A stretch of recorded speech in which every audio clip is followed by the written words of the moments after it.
महिमाने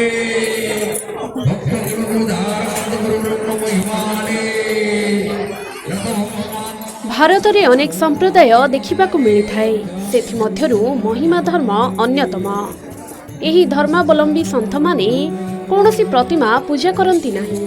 प्रकृति भितर से माने ईश्वरीय सत्ता को अनुभव करिथांती। सूर्य चंद्र अग्नि वायु मध्यरे परम ब्रह्म को अनुभव करिथांती।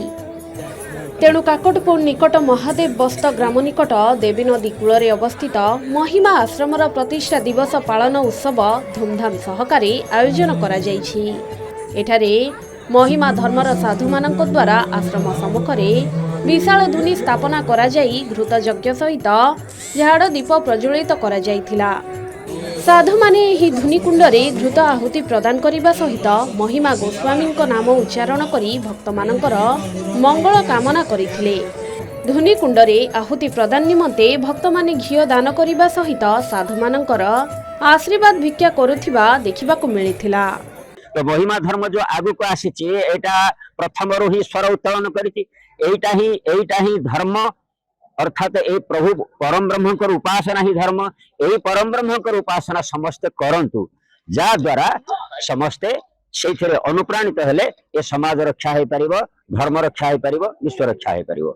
आध्यात्मिक सहित सांस्कृतिक एवं सामाजिक कार्य आयोजन करने एवं आमर ये उपात अंचल साधारण लोक को सचेतन करने, साधारण लोक को स्वास्थ्य सेवा सुजोग देवाई एवं आमर जो महिमा अलेखा सुरक्षा समिति अच्छी मिलित आनुकूल्य रे एक मागणा स्वास्थ्य शिविर करा जायथिला।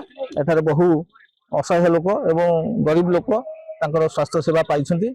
महिमा आश्रम प्रतिष्ठा दिवस उपलक्षे साधु मानक द्वारा धुनी एवं झाड़ दीप प्रज्वलित करा जिबा सहित एक साधारण सभार आयोजन करा जायथिला। एही सभारे विभिन्न वर्गर लोकमानंकु निमंत्रित करा जाई महिमा धर्म संपर्क में आलोचना चक्र आयोजित होइथिला। महिमा धर्म हेउछि सत्य सनातनर मूल उत्स बोली पंडित अतिथि माने मत प्रकाश करिथिले। आश्रम प्रतिष्ठा दिवस अवसर में निराश्रय महिला मानंकु कंबल बंटन करा जायथिला। एहा सहित एक मागणा स्वास्थ्य शिविर आयोजन करा जाई आखपाख प्राय 15 खंड ग्रामर 500 रु ऊर्ध्व लोक मानंकु स्वास्थ्य सेवा जोगाई दिया जायथिला। एही स्वास्थ्य शिविर रे विभिन्न विभाग डाक्तर मानक द्वारा मागणा स्वास्थ्य परीक्षा सहित मागणा औषध बंटन करा जायथिला। ट्रस्ट मूल मंत्र है आम आज की दीर्घ 5 वर्ष है 200 रु अधिक आम फ्री हेल्थ कैंप कर सारा। तो आमर तरे जब महिमाश्रम तरफ मोर देखा कहले एमती करवा एबे पर्यंत आम 500 रु अत्यधिक लोक कर सारा। आम चाहूँ आज टी अव्यवस्था है जेहेतु यज्ञटा थिला तो लोक मैंने काली रात अनिद्रा रही से बहुत ये कर तथापि आम बहुत साहाय्य कले। बिंदु आम पूरा फ्री रखीचु तो नवापाई भी रखीचु नबु ऑपरेशन करू आनिक घर छाड़ी। ये सब किसी बहुत भल भाव भी होता सब आयोजन सकाल टू नहीं संध्या पर्यंत बहुत भल भाव आयोजन होता।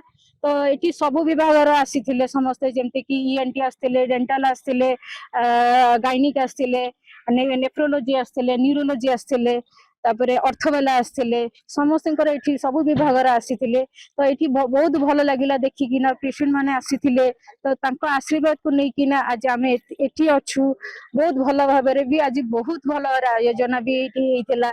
धर्मर मूल तत्व मानव सेवा होइथिबा बेले धर्म एवं सेवा उभय को सामिल करा जायथिबारु एक नियारा दृश्य देखिबाकू मिलिथिला एही प्रतिष्ठा दिवस रे। काकटपुर लोकनाथ स्वाईं को रिपोर्ट, के न्यूज ओडिशा।